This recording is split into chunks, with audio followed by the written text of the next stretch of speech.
Hey everyone, my name is Roshan. आज इस video में हम लोग सेट जो क्लास 11 का जो मैथमेटिक्स का चैप्टर नंबर 1 है सेट, उसको आज इस वीडियो में कवर करेंगे।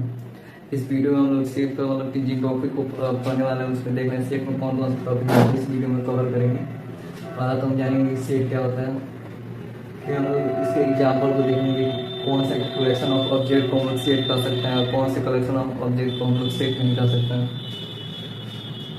फिर एग्जाम्पल के बाद इसके लिखने के मेथड को देखेंगे। एक तो पहला आता है टेबुलेशन फॉर्म जिसको हम लोग रोस्टर फॉर्म बोलते हैं, और दूसरा आता है सेट बिल्डर फॉर्म। तो इसको हम दोनों को लिखने का एक मेथड है सेट का, उसको पढ़ेंगे।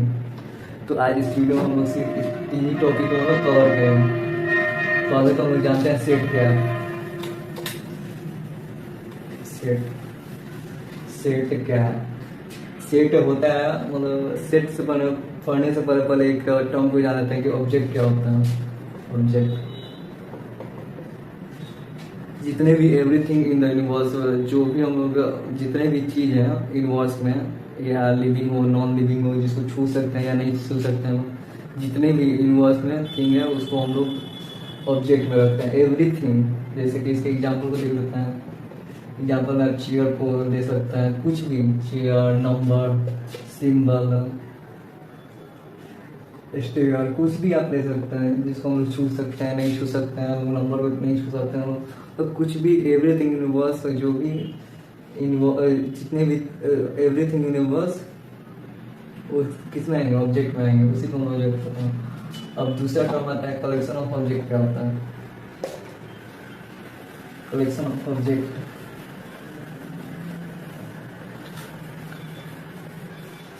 कलेक्शन ऑफ ऑब्जेक्ट होता है कि मतलब कि कलेक्शन क्या होता है? ग्रुप ऑफ ऑब्जेक्ट होता है।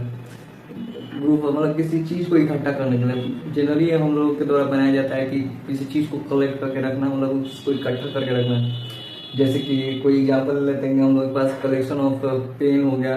कोई किसी के पास कलेक्शन ऑफ पेन होता है, किसी को लाल, ब्लू, हरा, मतलब कलेक्शन ऑफ पेन होता है। किसी के पास बॉल पेन होता है, किसी के पास वो इंक वाला पेन होता है। मतलब कलेक्शन कलेक्ट करके रखा जाता है उसको। मतलब आप अपने से कोई भी आपको चीज को कोई भी मर्जी हो उसको कलेक्ट करके रख सकते हैं। तो उसी को हम लोग कलेक्शन ऑफ ऑब्जेक्ट बोलते हैं।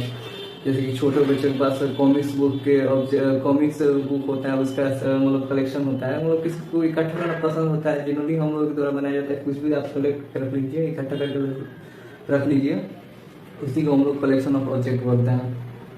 कलेक्शन मतलब क्या होता है? मतलब किसी चीज को कलेक्ट करना, इकट्ठा करना। ठीक हो गया। कलेक्शन और ऑब्जेक्ट दोनों को समझ गए लोग। अब कलेक्शन ऑफ ऑब्जेक्ट को समझने वाले लोग जानते हैं सेट क्या होता है। सेट होता है collection of object. Collection of object is well defined.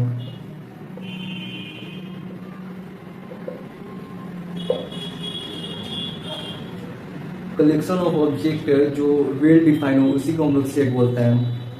बहुत सारे कलेक्शन होते हैं, जैसे कि कॉमिक्स बुक्स है, कॉमिक्स बुक का कलेक्शन हो गया, नंबर का कलेक्शन हो गया, इंटीजर का, मतलब इंटीजर मैथमेटिक्स में जो इंटीजर होता है प्लस माइनस और जीरो को लेकर जो नंबरिंग का नेचुरल नंबर होता है ना।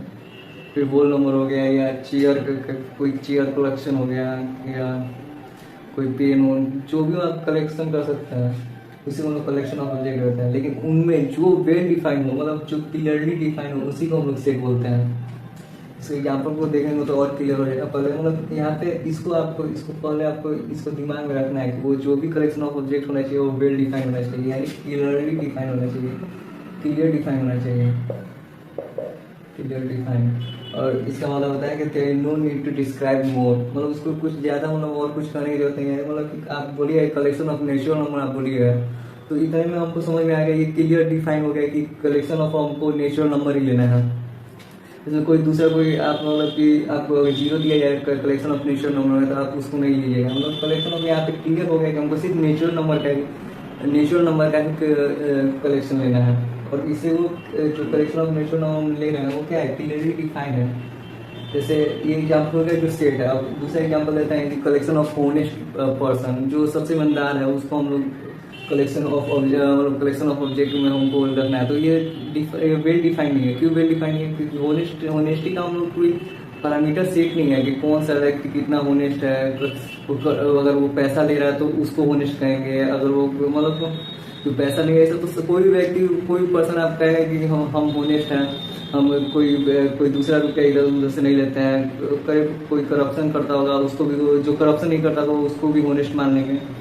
मतलब कि हमको देखना है कि होनेस्ट मतलब एक पैरामीटर वो क्लियर डिफाइन नहीं हो पा रहा है कि वो कौन से मतलब होनेस्ट का एंगल, मतलब कि हमको किस होनेस्ट पर्सन को हमको रखना है।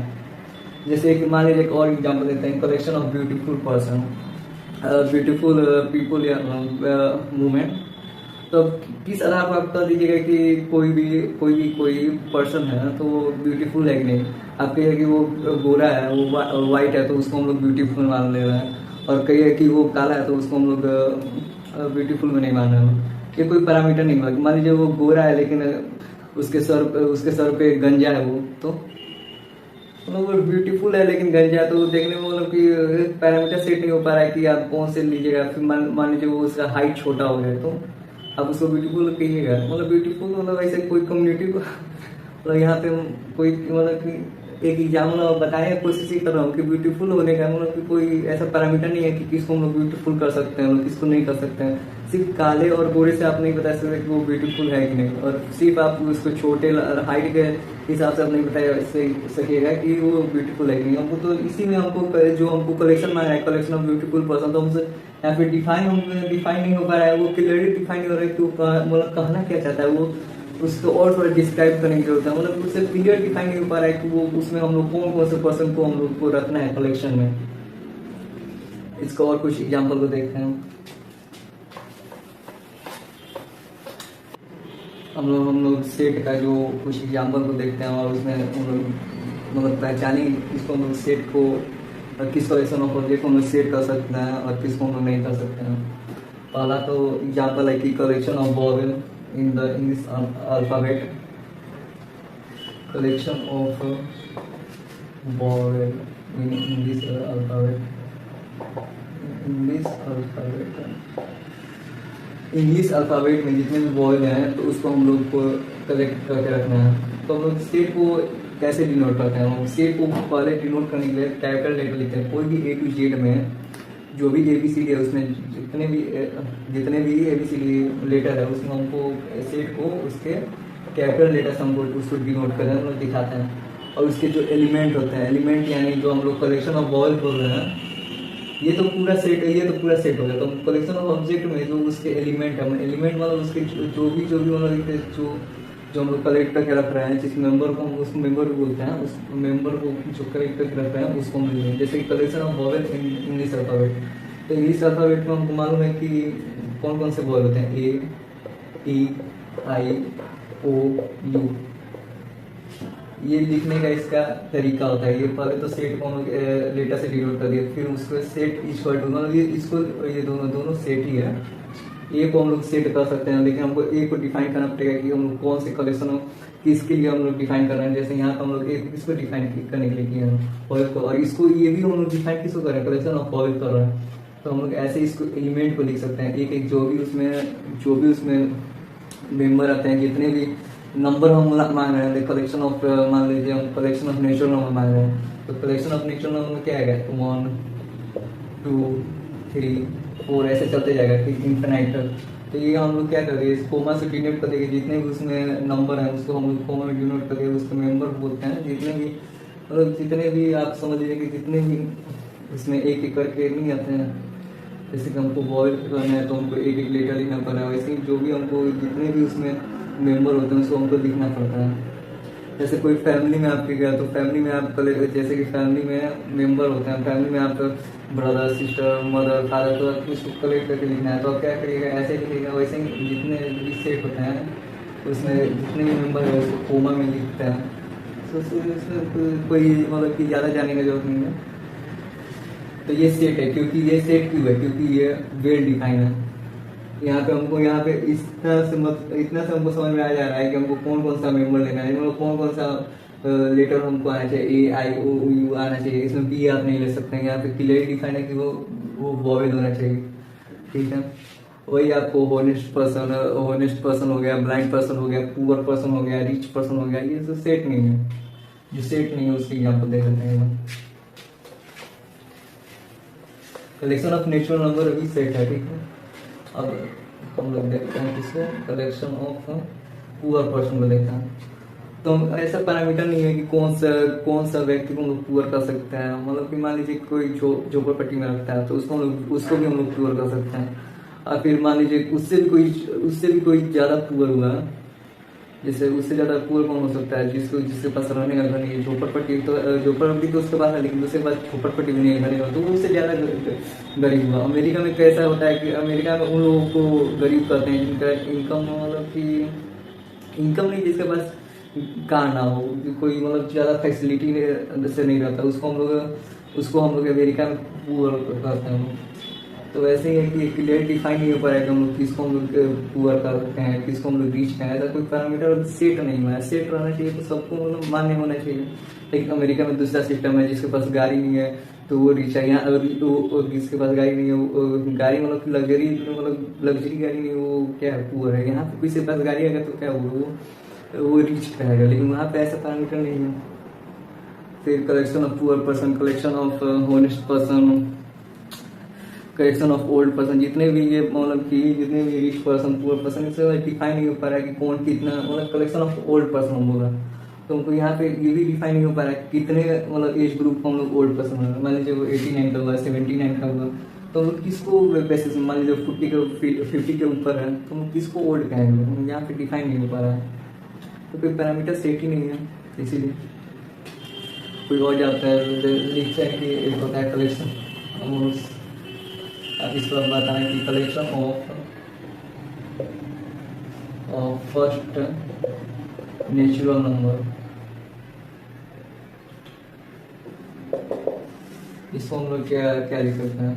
इसके यहाँ पे क्लियरली डिफाइन है कि जो हमको नेचुरल नंबर का जो फर्स्ट 5 नंबर है उसी को फर्स्ट 5 नंबर है, फर्स्ट 5 नेचुरल नंबर, ठीक है। तो यहाँ पे क्लियरली डिफाइन हो जा रहा है कि हमको कौन सा कलेक्शन ऑफ नेचुरल नंबर लेना है। जो पहले गिनती में आते हैं, जो पहले नेचुरल नंबर आते हैं उन्हीं को लेते हैं। तो पहले 1 2 3 4 5, तो क्या हो गया, ये कलेक्शन ऑफ नेचुरल नंबर हो गया। तो कलेक्शन ऑफ प्राइम नंबर वो भी सेट है, क्योंकि हमको प्राइम नंबर क्लियरली डिफाइन है कि किसको हमको प्राइम नंबर लेना है। प्राइम नंबर क्या होता है, जो खुद से कटे और 1 से कटे। तो कौन नंबर होगा, 1 3 और 2 भी होगा, 3 5 4 नहीं होगा, फिर 4 फिर 7 9 ऐसे चलते जाएंगे जब तक आपको ये मतलब कलेक्शन ऑफ प्राइम नंबर पूछा है। तो हमको इसको इन्फिनाइट तक लिखना पड़ेगा। वही लिखा होगा फर्स्ट 5 प्राइम नंबर, तो हमको यहाँ पे ये दोनों सेट है। यहाँ पे बस यहाँ पे इन्फिनाइट ये चलेगा, और वो जो collection of first 5 prime number है वो क्या हो गया, वो हमको फाइनाइट में कर देगा। हमको सिर्फ 5 ही नंबर लेना है, वो भी पहले 5 नंबर लेना है। मान लीजिए हम लोग बोले कि कलेक्शन ऑफ जो लास्ट का जो प्राइम नंबर है, लास्ट शुरुआत जो लास्ट प्राइम नंबर है उसको हमको रखना है, तो वो सेट नहीं जाएगा, क्योंकि हमको ये इन्फिनाइट तक चलते चला जाएगा। तो इन्फिनाइट तक हमको कोई ऐसा कोई मना नहीं किया कि इन्फिनाइट तक कौन सा नंबर आएगा, करोड़ों मतलब बहुत ज़्यादा हो गया, उसको हम लिख नहीं सकता। फिर तो वहाँ से हम पीछे कैसे आ सकते हैं, 5 नंबर हम लोग कोई 5 नंबर पीछे तो हम कैसे बता सकते हैं, नहीं बता सकते हैं। कलेक्शन ऑफ बोल नंबर हो गया, कलेक्शन ऑफ नेचुरल नंबर हो गया, कलेक्शन ऑफ रैशनल नंबर हो गया, या कलेक्शन ऑफ जैसे कि collection of bird in the sky, ये भी एक तरह के ये क्या है, सेट नहीं है। क्योंकि collection of bird in the sky जो हमको यहाँ पे क्लियरली डिफाइन है कि हमको कौन से वर्ड को लेना है कि जो आकाश में है। मान लीजिए यहाँ पे सिर्फ 5 ही चिड़िया मतलब बर्ड है, वो जो आकाश में, उसको हम लोग गिनेंगे। फिर दूसरे जगह पर जाएंगे, फिर तीसरे जगह पर, दूसरे जगह पूरे वर्ल्ड में मान लीजिए हम लोग इस जगह पे देखेंगे इतना है। फिर हमको फिर कल अभी मान लीजिए अभी पूरे वर्ल्ड में 1 लाख चिड़िया उड़ रही है। फिर दूसरे दिन क्या होगा, 2 लाख चिड़िया उड़ेगी। तो दूसरे दिन मतलब हमको यहाँ पे क्लियर डिफाइन हो रहा है कि आज कब हो रहा है, इस वक्त कब हो रहा है, या यहाँ कब हो रहा है। उन्होंने यहाँ पे मतलब कि जो कलेक्शन ऑफ बर्ड हो रहा है इंडिया का, यहाँ पे वो नहीं हमको पकड़ में आ रहा है कि वो सेट है कि नहीं, और सेट नहीं है। सेट क्यों नहीं है, क्योंकि हमको सब यहाँ पहले से नहीं डिफाइन है, यहाँ पे टाइम नहीं से डिफाइन है, यहाँ पे डेट नहीं डिफाइन है। अगर ये सारा वहाँ पे क्लियरली डिफाइन है, हमको बस यहीं पे थोड़ा सा हमको यहाँ पे गौर देना पड़ेगा कि जो भी हमको कलेक्शन ऑफ ऑब्जेक्ट होना चाहिए वो वेल डिफाइंड होना चाहिए। जैसे हमको एक और कलेक्शन होगा, collection of Indian basketball team, collection of Indian basketball team मान लीजिए, या क्रिकेट टीम। अभी मान लीजिए हम लोग गिनने चले गए कलेक्शन ऑफ ऑब्जेक्ट, तो फिर यहाँ पे क्लियर डिफाइन हो रहा है कि इस वक्त का पूछ रहा है कि पीछे का पूछ रहा है, या जो अभी सब्स्टिट्यूट में उसको भी जोड़ के बोलना है, या अभी जो खेल रहे हैं उसको बोलना है। यहाँ पे हमको इंडियन टीम के क्रिकेट टीम के प्लेयर का नाम बताना है, तो हमको कलेक्शन में तो लिख देंगे, जैसे कि विराट कोहली हो गया, तो कलेक्शन में लिखना तो लिख ही देंगे। लेकिन यहाँ पे हमको ये नहीं पता चल रहा है कि वो जो कलेक्शन ऑफ जो इंडियन क्रिकेट टीम मेंबर पूछता है, तो वो कौन कौन से नंबर पूछा है। जो सब्स्टिट्यूट में उसको भी गिनना है, जो अभी खेल रहे हैं उसको भी गिनना है, या जो बाद में खेलेंगे, या फिर अभी पहले का खेल चुके हैं। यहाँ पे वो क्लियरली डिफाइन नहीं है। अगर वो क्लियरली डिफाइन कर देता है कि हमको सिर्फ जो अभी टाइम भी मतलब कि इस डेट में इस टाइम पे और इस जगह पे, मतलब स्टेडियम में अलग अलग स्टेडियम पे कोई अलग अलग प्लेयर आता है, इस तो वो जितने भी मतलब डिफाइन कर देता है, क्लियरली अगर डिफाइन कर देता है, तो हम उसको हम लोग सेट में बना सकते थे। लेकिन यहाँ पे सिर्फ हमको इंडियन क्रिकेट टीम को हमको लेकर चलना है, तो हमको यहाँ पे नहीं पता चल पा रहा है कि हमको किस चीज़ पर लेना है। और कुछ एग्जाम्पल है उसको देख लेते हैं। जैसे कि एक और एग्जाम्पल आता है कि collection of mango in the collection of letter in the mango, collection of letter in the mango. यहाँ पे लिख देते हैं collection of letter in the word mango, in the word mango. यहाँ पर मैंगो लिखना, मैंगो में कितने लेटर हैं? मैंगो में एम है, ए है, एन है, जी है और ओ है। तो यहाँ पे हमको क्लियरली डिफाइन हो जा रहा है कि मैंगो में हमको 5 ही लेटर है। ठीक, यहाँ पे क्लियर डिफाइन हो रहा है कि हमको 5 ही लेटर लेना है, और यहाँ पे सिर्फ वर्ड मैंगो का ही, मैंगो में नहीं हमको लेना है। तो यहाँ पे डिफाइन हो जा रहा है, हमको फिर पता चल जा रहा है कि हमको कौन कौन सा मतलब ले सकते हैं, कौन कौन सा नहीं ले सकते हैं। तो यहाँ पे एक और चीज़ आता है, जैसे कि collection of blind person in the world, तो ये हमसे पूछा। तो इसमें भी थोड़ा सा कि ये भी क्लियरली डिफाइन नहीं हो पा रहा है। तो इसमें कुछ यहाँ पे कुछ थोड़ा सा इंफॉर्मेशन देता था कि इस टाइम पे, मतलब कि मान लीजिए कि अभी कोई अंधा है, बाद में कोई एक्सीडेंट हुआ तो फिर कोई दूसरा अंधा हो गया, मतलब कि ऐसे ही मतलब कोई चलता है। हालांकि यहाँ पे अगर बताता है कि इस टाइम पे इतने वो ब्लाइंड पर्सन को गिनने हैं, उसी को कलेक्ट करना है, मान लीजिए शुभम, आशुतोष, ये सारे अंधे हैं, तो इसको हम कलेक्शन बना सकते हैं, इन्फिनाइट तक हम बना सकते हैं। लेकिन हमको यहाँ पे क्लियर डिफाइन होना चाहिए कि वो डेट कौन सा है, टाइम कौन सा है, वो किस पैलेस का बोल रहा है, मान लीजिए पूरे वर्ल्ड का बोल रहा है, तो वो भी बना सकते हैं। लेकिन वो टाइम बता दे कि इस टाइम पे और इस डेट पे, इस डेट पे सिर्फ इस दिन के दिन, या पिछले साल का कौन सा, कि ऐसे हमको क्लियर डिफाइन करना। मान लीजिए कोई डेथ कर जाएगा ब्लाइंड पर्सन में, तो वो भी हमको उसमें यहाँ पे एक मान लीजिए आशुतोष का रखना है कलेक्शन में। तो यहाँ पे हमको क्लियरली डिफाइन नहीं किया कि वो आशुतोष ब्लाइंड पर्सन में रहेगा कि नहीं, क्योंकि अगर मान लीजिए आशुतोष अगर डेथ कर गया तो हमको उसको लेना है कि नहीं, वो कहाँ डिफाइन कर पा रहा है।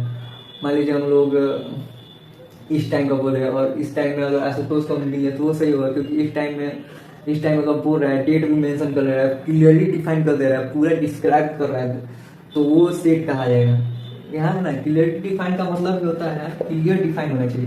There is no need to describe, उसको ज़्यादा कुछ मतलब ज़्यादा व्याख्या करने की जरूरत ना हो, ज़्यादा उसमें कुछ ऐड करने की जरूरत ना होगी। और कुछ इसमें तो आशुतोष ले रहा है, तो इसमें हमको 8 पर्सन उसका टाइम, डेट और सब वर्ल्ड में गिनना है, पैलेस को भी, प्लेस यानी प्लेस को मतलब कि कौन से प्लेस में करना है, उस सबको हमको डिफाइन करना है, तभी हमको जाके मतलब कि रिजल्ट मिलेगा कि हाँ वो सेट है कि नहीं।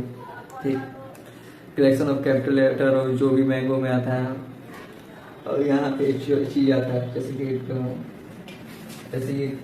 यहीं पर लिख दो, जैसे कि मैंगो लेटर में किया है, तो मैंगो में कौन कौन सा लेटर है, एम, ए, और ये सेट है। इसको सेट को कैसे डिफाइन करते हैं, ऐसे, और फिर इसको मेंबर, इसके जितने भी एलिमेंट है या मेंबर है, जितने भी इसमें लेटर है, जितने भी नंबर ऑफ जो थिंग्स है, नंबर ऑफ थिंग्स ही ना होता है। मान लीजिए इसको एक लेटर को हम लोग थिंग्स मान रहे, एक ऑब्जेक्ट मान रहे, क्या है, कलेक्शन ऑफ ऑब्जेक्ट है ना, तो इसमें कौन कौन सा ऑब्जेक्ट है, लेटर। हमको लेटर को ऑब्जेक्ट मान के चलना है, ठीक है, क्योंकि यहाँ पे हमको लेटर, कलेक्शन ऑफ लेटर पूछना है, ठीक है, इन द मैंगो लेटर। तो इसमें हमको कौन कौन सा ऑब्जेक्ट है, एम है, जी है और ओ है, यही मतलब कलेक्शन ऑफ ऑब्जेक्ट। फिर आपको हमको लिखना है, इसमें एक चीज़ होता है डिनोट करने का, जैसे कि M belong to A belong to A. यहाँ बिलोंग टू मतलब बिलोंग टू, इसका मतलब होता है बिलोंग टू, इसको ध्यान में रखिए, ये बात में आ सकता है बिलोंग टू। तो वीडियो लंबा होता है तो इसको जल्दी से जल्दी इसको खत्म कर देता है स्टॉप को। एग्जाम्पल पे इसको जो टेबल फॉर्म है और सेट बिल्डर फॉर्म है उसको करेंगे। तो जैसे कि एम बिलोंग टू ए, इसका मतलब होता है बिलोंग टू, मतलब कि जो एम है वो ए से बिलोंग करता है। एम है मतलब ए का मेंबर है, जैसे समझ लीजिए एम है जो ए का मेंबर है। यहाँ के बिलोंग टू मतलब यहाँ के इसका मेंबर है। बोलते हैं ना कि आई बिलोंग टू कलकत्ता कुछ बोलते हैं, मतलब क्या सिटी के नाम बोलते हैं, आई बिलोंग टू यहाँ कुछ बोलते हैं, मतलब मैं वहाँ का रहने वाला हूँ। तो एम कहाँ का रहने वाला है? एम ए में सेट का रहने वाला है। ठीक, तो इसको हम लोग ऐसे डिनोट करते हैं। फिर हमको मान लीजिए यहाँ पे M C Z belong to, ये स्टेटमेंट गलत है क्योंकि यहाँ पे कोई भी जेड लेटर नहीं है। तो हम इस स्टेटमेंट को हम सही करना है, तो हम यहाँ पे क्या कर देंगे, इसे काट देंगे। तो ये इसका मतलब हो गया कि Z not belong to A. G A set में तो बिलोंग नहीं करता, इसका मेंबर नहीं है, इसमें नहीं रहता है बिलोंग रहना इसमें नहीं रहता। लेकिन किसी दूसरे सेट में आ सकता है, तो इसमें लिख सकते हैं कि जेड नॉट बिलोंग टू ए। अब हम लोग करेंगे, क्या करेंगे, सेट बिल्डर फॉर्म और टेबुलेशन फॉर्म, उसमें भी कोई एग्जाम्पल होगा तो उसमें देखेंगे कि इसका कौन कौन से एग्जाम्पल है। अब हमको इसके दो लिखने के तरीके होते हैं, टेबुलेशन रोस्टर फॉर्म को बोलते हैं। तो हमको लिखने के इसके दो तरीके होते हैं। जैसे कि हम लोग देख रहे हैं कि ए को सेट को ए से डिनोट करते हैं, तो उसको हम लोग लिखते कैसे, उसमें जो एलिमेंट है उसको कैसे लिखेंगे उसमें देखेंगे। लिखने के मेथड है उसके दो, पहला होता है रोस्टर फॉर्म और दूसरा होता है सेट बिल्डर फॉर्म।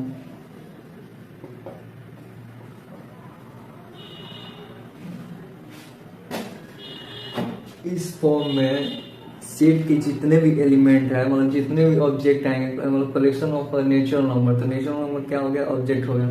जितने भी ऑब्जेक्ट होते हैं सेट के, तो उसको हम लोग ए से डिनोट करेंगे और लिखेंगे कैसे, उसको हम लोग ब्रैकेट में लिखेंगे, जो हम लोग अभी कुछ मतलब पढ़ रहा था। जैसे कलेक्शन ऑफ वोल नंबर हो गया या वोली नंबर ले लेना है, तो वोल नंबर क्या आएगा 0 1 2 3 ऐसे कर रहे हैं। तो रोस्टर फॉर्म में क्या होता है कि हमको सेट को ऐसे लिखना है। सेट में इसका रोस्टर का ऐसे ही होता है कि हमको उसको ब्रैकेट में, उसके एलिमेंट को ब्रैकेट में लिखना है और दूसरा उसमें जो भी एलिमेंट है उसको हम लोग किससे सेपरेट करेंगे, कोमा से सेपरेट करके लिखेंगे। रोस्टर फॉर्म में ये होता है। जैसे कि हम लोग कोई भी कलेक्शन ऑफ नेचुरल नंबर हो गया या कलेक्शन और कलेक्शन छोड़िए, हम सेट ऑफ ब्रैकेट बोल रहे हैं, मतलब कि जो भी वो सेट ही है। कलेक्शन ऑफ हमको कलेक्शन ऑफ फैक्टर ऑफ 24 लिखना है, फैक्टर 24 का कलेक्शन लिखना है। तो हमको तो ये कलेक्शन ऑफ 24, इसमें हमको एलिमेंट हमको पता चला डिफाइन हो, उसको कौन कौन सा हमको लेना है, कौन कौन सा नंबर हमको लेना है, वही नंबर लेना है जो 14 के फैक्टर में आता है। मतलब जो 14 से को काट सकते यानी डिवाइड करता है, फूल होता है, उसी को फैक्टर बोलते हैं, उस नंबर उसका फैक्टर हो जाएगा। तो ये सेट है, तो सेट में वो कैसे डिनोट करेंगे, जैसे हमको लिखना है सेट ऑफ फैक्टर ऑफ 24। तो 24 में कौन कौन सा नंबर जो 24 का फैक्टर है, पहला तो 1 हो गया, 2 हो गया, 3 हो गया, फिर 4 से मिल जाएगा 6 8 से कटेगा, फिर 12, फिर 24। इसे कितने हो गए सेट। इसको हम लोग ये रोस्टर फॉर्म में लिखना है क्योंकि हमको ब्रैकेट में लिखना है और उसके क्या करना है, ब्रैकेट में लिखने के साथ उसमें क्या करना है, तो कोमा से सेपरेट करना है। तो इसी को हम लोग रोस्टर फॉर्म बोलते हैं। अब हमको लिखना है, जैसे कि अब ये तो रोस्टर फॉर्म में हो गया। अब हमको मान लीजिए इसी कलेक्शन ऑफ वोल नंबर को हमको सेट बिल्डर फॉर्म में लिखना है। तो सेट बिल्डर फॉर्म का एक ऐसे रिप्रेजेंट किया जाता है, रिप्रेजेंट किया जाता है ऐसे ए बी सी डी। इसको हम लोग ऐसे रिप्रेजेंट करेंगे ए बी सी, ये ए बी सी इसका एक एलिमेंट हो गया, और रेस्ट ऑफ फॉर्म को ऐसे मतलब कोई भी एलिमेंट हो गया, एलिमेंट को ए के फॉर्म में लिखेंगे, एलिमेंट बी हो गया, एलिमेंट सी टू हो गया, और ये सेट को ऐसे डिनोट करेंगे, तो ये रेस्ट ऑफ फॉर्म होगा। अब हम इसी बोल नंबर को हमको लिखना है, इसमें क्या बोलते हैं ना सेट बिल्डर फॉर्मेट। तो सेट बिल्डर में कुछ नहीं करना है, सेट एक्स ये सेमीकोलन फिर x has property of P, property of P, x की एक पी प्रॉपर्टी है, यानी उसका प्रॉपर्टी होता है, कैरेक्टरिस्टिक होता है उसको, वही मतलब कि उसका जो किसी का पर्सन का प्रॉपर्टी क्या होता है कि वो उसको बोलेंगे वो फेयर है, यानी ब्यूटीफुल है, टॉल है, वो उसका प्रॉपर्टी होता है। वैसे ही नंबर कोई ले रहा है तो नेचुरल नंबर है, तो नेचुरल नंबर जो 1 2 3 है, मतलब इसका क्या प्रॉपर्टी है, ये क्या है होल नंबर, उसी के हमको इसको हम लोग सर्च डेट बोलते हैं, हमको ये जानते हैं सर्च डेट, मतलब कि ऐसे ही जो एक्स होना चाहिए ऐसा होना चाहिए, सर्च डेट मतलब ऐसा होना चाहिए जो एक्स का प्रॉपर्टी पी में होना चाहिए। एक्स क्या है, एक्स उसका एलिमेंट है, एक्स मतलब एलिमेंट ये पूरे एलिमेंट को लेना हमको, अब एक एक एलिमेंट नहीं लेना, ए बी सी नहीं लेना हमको, बस एक ही एलिमेंट में ऐसा लेना है जो इसके मतलब एक ही पूरे एलिमेंट में ऐसा एक कैरेक्टरिस्टिक देना है कि सब में क्या हो सिमिलर हो। तो इसका प्रॉपर्टी क्या है, X such that X is whole number, X belong to whole number. Whole number तो कैसे, बोल नंबर हम जानते हैं कि बोल नंबर क्या होता है, बोल नंबर होता है 0 1 2 3, फिर वो कहाँ तक चला जाएगा, इन्फिनाइट तक चला जाएगा। मान लीजिए हमको किसी यहाँ पे सिर्फ 5 ही नंबर 4 और 5 लेना है, तो इसको हमको रोस्टर फॉर्म में कैसे लेना है, पहले तुमको ये पता चल जाना है, पहले उसको हम लोग कैरेक्टरिस्टिक देखते हैं। कैरेक्टरिस्टिक मतलब इसको देखने के लिए नंबर सिस्टम में मतलब कौन से में आता है, तो हम देख लेंगे कि नेचुरल नंबर है, रेशनल नंबर है, फिर उसमें देखेंगे कि उसमें कहाँ लिखा, जैसे कि यहाँ पर हम लोग लिख देते हैं कि X such that X belong to W, W यानी बोल नंबर होना चाहिए। और हमको कौन सा लेना है, यहाँ पे एंड मतलब हमको 5 ही नंबर लेना है, तो हमको जो एक्स होना चाहिए वो कितना 5 इक्वल 5 से क्या होना चाहिए, इक्वल टू और लेस देन, मतलब वो 5 से छोटा होना चाहिए। जितने भी एक्स जो नंबर एलिमेंट है उसको 5 से छोटा होना चाहिए और 5 के इक्वल रहना चाहिए। तो इसके कौन कौन से एलिमेंट हो गए, पहले तुमको मालूम है कि नेचुरल नंबर है 0 1 2 3 4 ऐसे चलते जाएगा, लेकिन उनको कहाँ तक स्टॉप करना है, 5 तक स्टॉप करना है, क्योंकि अगर हम 6 लिखें तो यहाँ पे जो स्टेटमेंट है वो करेक्ट नहीं हो पाएगा। तुमको जो हमको 6 है वो 6 क्या है, यहाँ पे हम 6 रख रहे हो, यहाँ पे x की जगह 6 रख रहे हो, ठीक है, स्टेटमेंट सही है नहीं है, क्योंकि ये ना ही ये 5 के इक्वल है, और ना ही जो 6 है 6 क्या 5 से बड़ा है, लेकिन यहाँ पे क्या दिखा रहा है 5 से ये क्या दिखा रहा है 5 से जो 6 है वो 5 बड़ा है, लेकिन ऐसा नहीं है। इससे क्या होता है ग्रेटर देन यानी 5 से बड़ा है। तो इसमें और कोई एग्जाम्पल है, इसको और एग्जाम्पल को देख सकते हैं। फिर मतलब सेट बिल्डर फॉर्म में आपको प्रॉब्लम थोड़ा 1-2 एग्जाम्पल को और देख सकते हैं। तो इसको सॉल्व कीजिएगा, इसके क्वेश्चन को सॉल्व कीजिएगा तो आपको समझ में आ जाएगा धीरे धीरे।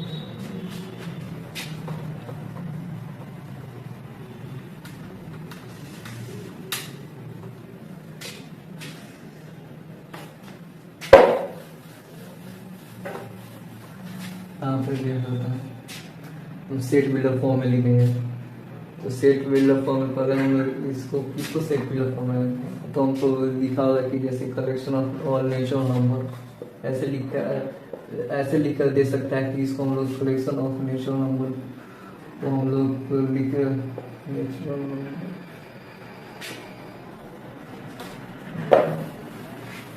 कलेक्शन ऑफ नेचुरल नंबर को हम लोग लिखना है सेट बिल्डर फॉर्म में, या ऐसे लिखा होगा कि 1 2 3 4 ऐसे करके यहाँ पे ब्रैकेट ले लीजिए, यहाँ पे इन्फिनाइट चलते जाए।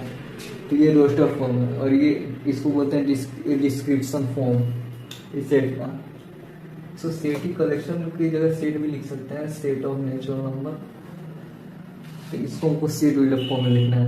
तो सेट बिल्डअप फॉर्म में हमको इसको लिख सकते हैं, कैसे लिखते हैं, तो एक्स का एलिमेंट जो एक्स है ये क्या है, एक्स पूरा है, पूरे सब में जो भी एलिमेंट है वो x2 भी है, x3 भी है, x4 भी है, जितने भी एलिमेंट है उसके हमको x के लिखना है, लेकिन x का ऐसा प्रॉपर्टी हमको लिखना है सच दैट, ऐसा प्रॉपर्टी लिखना है जो इस सब में कॉमन है। प्रॉपर्टी को आपको मतलब यहाँ पे प्रॉपर्टी को आपको समझ आना चाहिए, प्रॉपर्टी उसकी कैरेक्टरिस्टिक को लिखना है। जैसे कि मान लीजिए 5% है और हमको बताना है कि सब में सिमिलर प्रॉपर्टी कौन है, तो हम देखेंगे कि कौन तो सिमिलर प्रॉपर्टी कौन सा है। तो आप देखिएगा कि सिमिलर प्रॉपर्टी क्या है, उनमें मतलब पांचों में देखिएगा सिमिलर प्रॉपर्टी क्या है।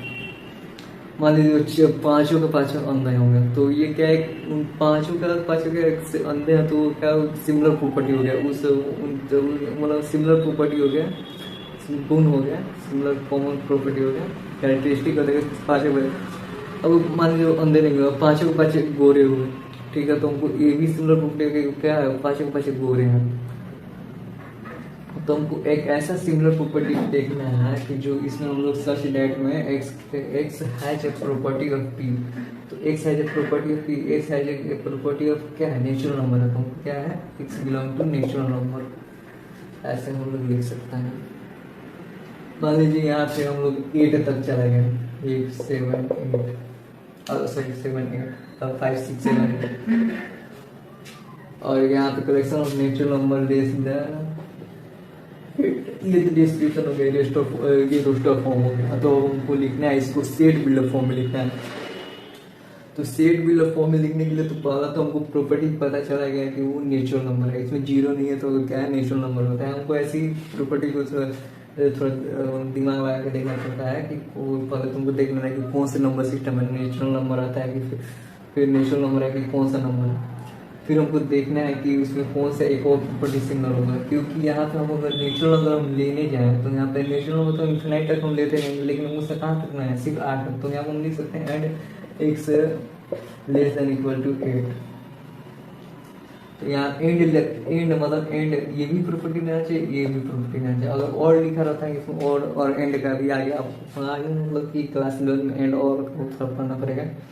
तो हम वो सेट में जब भी लिखेंगे एंड लिखेंगे, क्योंकि इन दोनों का प्रॉपर्टी है, वो नेचुरल नंबर भी है और 8 से नीचे है, तो ये क्या है, प्रॉपर्टी हो गया उसका 8 में।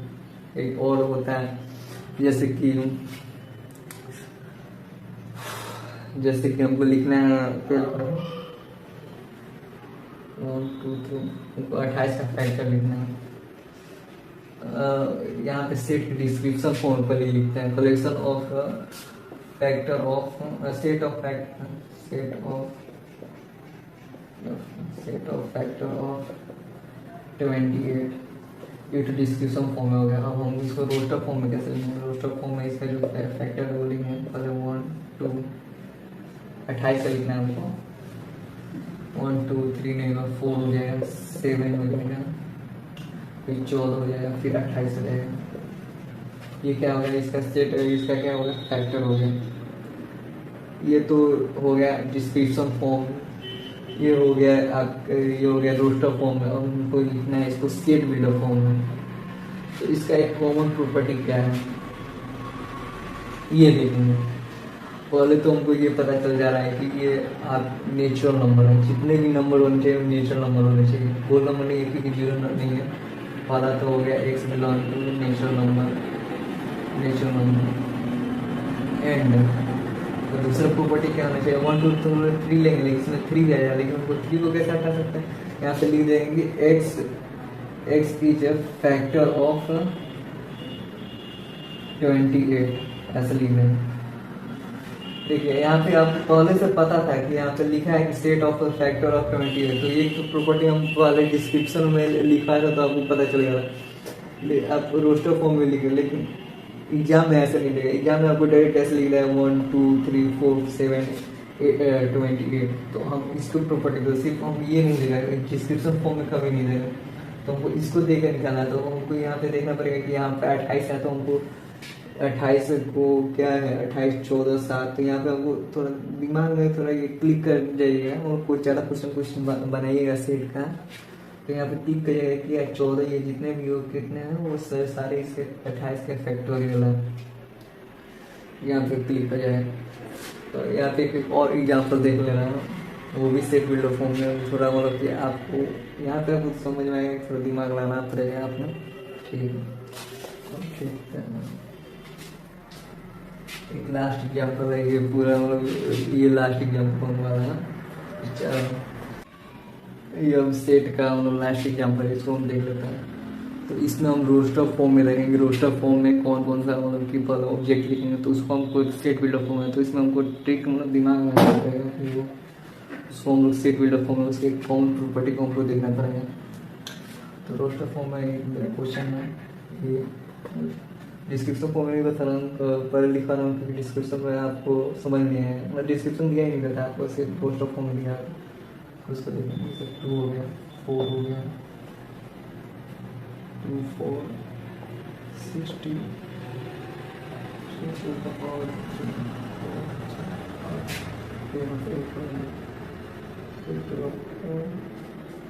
यहाँ पर हो गया कितना 40 2 4 8 और 60। यहाँ पे कौन फैक्टर को निकालना है, 32 मिलियन। और तो आपने इसमें क्या करना है, आपने इसमें एक कॉमन क्या होता है, कॉमन प्रॉपर्टी देखना है। तो पहले तो हम लोग कैसे लिखते हैं, वो सेट ए को लिखते हैं, फिर कैसे लिखते हैं एक्स सच दैट एक्स। इसमें कौन सा पहला प्रॉपर्टी आपको कौन सा स्ट्राइक हो रहा है, दिमाग स्ट्राइक हो रहा है। पहले तो ये स्ट्राइक हो रहा है कि ये क्या है, नेचुरल नंबर है ना, बोल नंबर। रेशनल नंबर भी आता तो आपको समझ आता है कि X belong to rational number, लेकिन ये रेशनल नंबर नहीं है ना, बोल नंबर। एक कौन सा है, नेचुरल नंबर।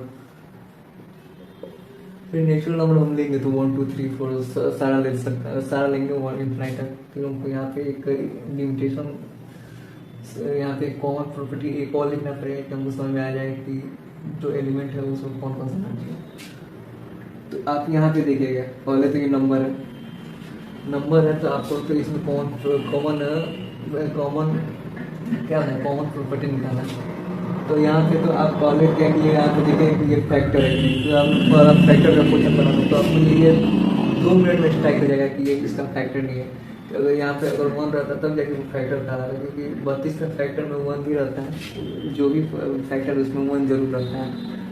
तो ये तो फैक्टर नहीं है, ना ही 32 का मल्टीपल है, ना 2 का मल्टीपल है। 2 का मल्टीपल क्या है, 2 ठीक है। यहाँ पे ना ही फैक्टर ना ही, तो इसको क्या कर सकते हो, इसको हम लोग ऐसे तोड़ के देख लेंगे। जैसे हमको पावर पर है तो यहाँ पे स्ट्राइक यहाँ पे आ रहा होगा कि यहाँ पे जो है ये कैसे लिखा गया है, 2 में लिखा गया है। फिर इसको कैसे लिखा है, 2 इंटू 2। फिर इसको कैसे लिखा है, 2 इंटू 2 ऐसे लिखा गया है, यानी ये पावर फॉर्म में लिखा गया है। तो इसको हम लोग कैसे लिखते हैं, 2 हो गया, इसका हो गया 2 का पावर 2, 2 का पावर 1 है, फिर 2 का पावर 3 है, 2 का पावर 4 है, 5 में बना 2 का पावर 5। हमको एक और प्रॉपर्टी मिल गई, इसको हम लोग देखेंगे। ये फैक्टर है, हमको जितने भी हम लोग क्वेश्चन पर सॉल्व किए होंगे तो हमको समझ में आ जाना चाहिए कि फैक्टर नहीं है, मल्टीपल नहीं है, ये कौन सा है, इसमें कौन सा नेचुरल नंबर लेना है ना। इसको हम लिमिट कर सकते हैं, लेकिन हम तो ये भी नहीं लिख सकते हैं कि लेस देन 32 के लेस देन भी नहीं लिख सकते हैं। तो हमको यहाँ पे डायरेक्ट स्ट्राइक हो जाएगा कि वो के यहाँ पे हमको यहाँ पे दिखा 4 8 देखेगा तो हमको लग जाएगा यहाँ पे इसका पावर है 2 का पावर पकड़ेंगे पावर का, या इसको हम मल्टीप्लाई करेंगे कि इसको मल्टीप्लाई करके भी देख सकते हैं, ऐसे 2 तो यहाँ पे 2 का पावर 2 इंटू 4 है, तो फिर यहाँ 4 में तो फिर और सर्च ना ले, तो यहाँ पे 2 का पावर 2 लिख दीजिएगा। ऐसे अगर कॉमन फैक्टर नहीं मिल पा रहा है तो यहाँ पे ऐसे लिख सकते हैं, 2 का पावर 2 ऐसे लिख सकते हैं, ठीक है। अब तो हमको यहाँ पे सब समझ में आएगा कि ऐसे होना चाहिए। अब इसको हम लोग कैसे लिखें, यहाँ पे सारा एलिमेंट को डाल दीजिएगा तो वो रोस्टर फॉर्म होगा, लेकिन हमको इसका कॉमन क्या बोलते हैं, कॉमन होता है कॉमन प्रॉपर्टी को निकालना। यहाँ पे देखिए एक्स किसके इक्वल है, टू का पावर n है, क्या है n है, n यानी नेचुरल नंबर है कि सब में 2 आ रहा है, और एक क्या पावर क्या है, नेचुरल नंबर 1 2 3 का। यहाँ पे जो n रहना चाहिए क्या होना चाहिए, n और x का तो x पावर है तो एक नेचुरल नंबर आना चाहिए। ठीक है, नेचुरल नंबर नहीं लिखेगा तभी आपको समझ में आ जाएगा कि क्योंकि सिर्फ हमको x क्या लिखना है, 2 का पावर n लिखना है। आप x जो भी नंबर लिखेगा क्या होगा, नेचुरल नंबर आना चाहिए। और फिर जो n है तो n को भी हम लोग क्या लिख सकते हैं, लेस यहाँ पे बिलोंग टू मतलब यहाँ पे n less than equal to 5 लिख दीजिए, लेस देन इक्वल टू 5 रहना चाहिए। फिर इसमें जीरो भी आ जाएगा क्योंकि 5 जो यहाँ पे जीरो लिखेगा, n की जगह भी यहाँ पे जीरो लिखेगा, तो यहाँ पे भी आपको देखना पड़ेगा। यहाँ पे क्या लिख सकते हैं, अगर 1 2 3 4 5 अगर लिख रहे हैं तो उसमें जल्दी से कर रहे हैं कि जैसे कि यहाँ पे अगर जीरो भी आएगा तो जीरो हमको नहीं लेना है, तो इसको भी लिमिटेशन कर दिया है। फिर यहाँ पे एंड करके लिख दिया कि एंड क्या नहीं होना चाहिए, जीरो नहीं होना चाहिए। ठीक है, तो ऐसे ही क्वेश्चन थोड़ा आपको दिमाग लगा के करना पड़ेगा।